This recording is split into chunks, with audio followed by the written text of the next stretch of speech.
Alright guys, so today I'm going to show you how to solo Doom 4 on Dragon Raja.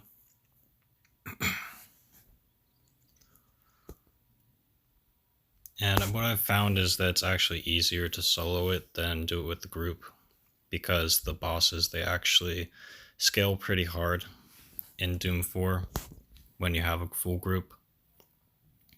So it's easier just to run it solo. Alright, right here, what I'm going to do for these mobs and the first boss is I'm going to be kiting them. Basically try to avoid as much damage as you can. You want to have only died once, maybe twice going into the second boss. If you die 3 times, then it's just over.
Alright, so starting the first boss, you want to do is just kite and give yourself a bit of distance between them at all times so that their normal attacks don't hit you. And when you see the AoEs, then obviously dodge them. Um, you're going to want to switch between the bosses so that you're always targeting the closest one. Because if you target the farther away one, then you're going to auto move to it and the closer one is going to hit you. You're only going to want to die on this boss once and maybe twice, like I said at the beginning, because if you die more than that, then the final boss strategy will not work.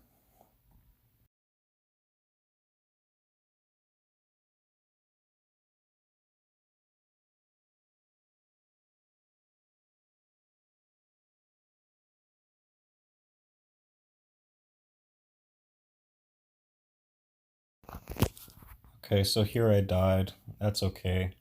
As long as I don't die more than twice, then it'll be fine. Here I'm just recovering my HP. What you want to do is just to stay as far away from them as you can so that you can get most of your HP back. Because once you kill one of the bosses, then the other one will go into a frenzy and it'll start doing more damage. And it'll do it in a more random way than what you're used to.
Okay, so for this section, it's mostly the same as the first boss and first mobs. Just try to kite them as much as possible.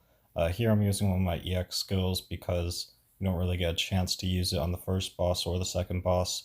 You do get a chance to use it on the final boss, but it's not the greatest chance to use it, so I typically like to just use it here.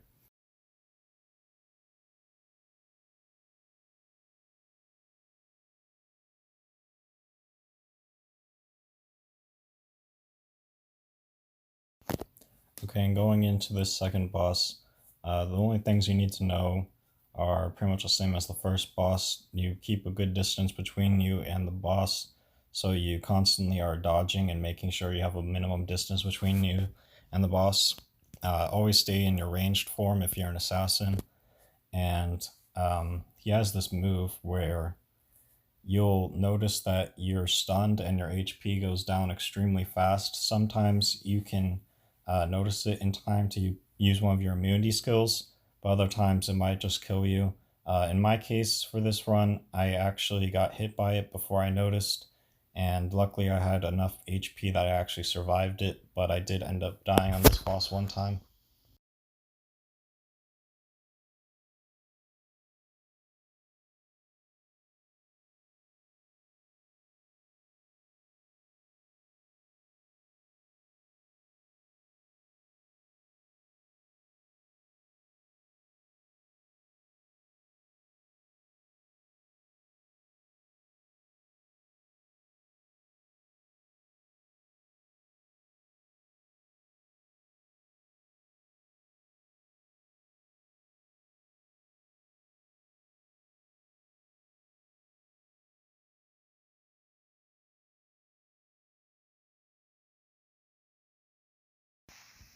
Okay, so like I said, the almost instant kill skill is hard to see, so I just popped my skill there in case he was about to use it. So I slightly mistimed it because I think he's about to use it right here, which will kill me. But as long as you have 2 lives going into the final boss, then you can still successfully solo the dungeon.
Okay, and a little trick here that not all of you might know is you can just go into that light door to skip the entire parkour section. I didn't know that about that until pretty recently.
Alright, so this boss is a little bit complicated. It's more complicated than the other ones. What you want to do is uh, take it on the same way you did the first two for the most part. Just stay in your ranged form so that you can easily dodge all the AoEs. I found it easier to use the aerial dodge rather than the ground dodge for this boss. For some reason, the ground dodge had some collision issues. Um, what you what the trick is with this boss is when you get it to times 3 for its HP bars, it's going to activate these little ads, like the clay statues, and you're almost certainly not going to have the damage required to kill all of them. In that case, what you want to do is wait until your HP gets low from the meteor damage, and then use your immune skills sequentially so that you have the maximum immune time. And then once you inevitably die, then keep the respawn screen on for the maximum time.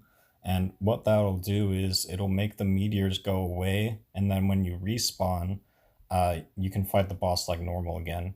And as long as you have 2 lives going into this fight, then it won't be a big deal because the rest of the fight is really easy and you shouldn't die a second time.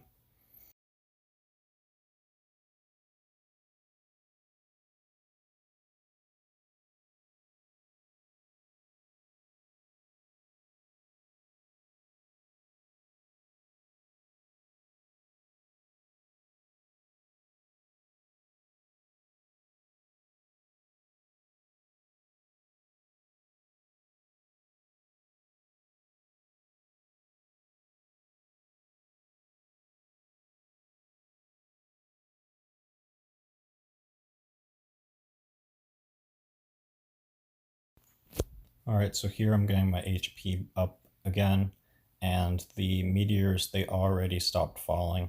So once I get back into that fight, then it'll be just as normal.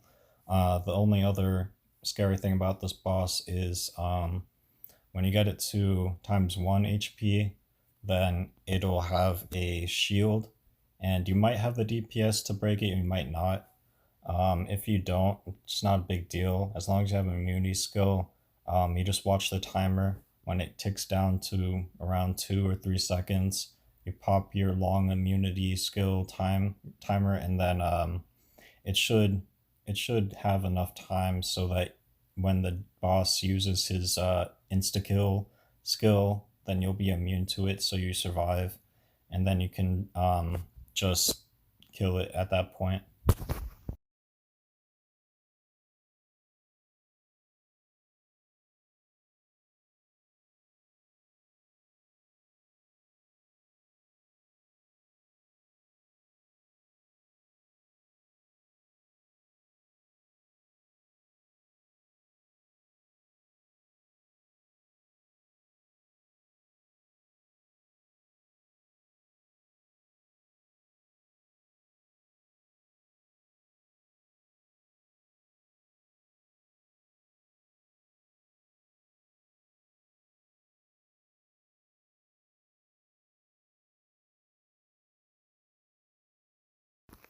All right, so here's the shield I was talking about. And if you notice at the bottom, there's the timer. It says Dance of Shiva, and it has 21 seconds right now. So I'm actually dealing a pretty good amount of DPS, but sadly I was just off when the skill got down to 0. So what I did was I just decided to use my immunity skill, and I waited out the full timer because I noticed if you cancel it early, sometimes the damage lingers and you might actually get hit by the insta kill even though you think you wouldn't. So just let it use the full timer and then go back to fighting the boss as normal.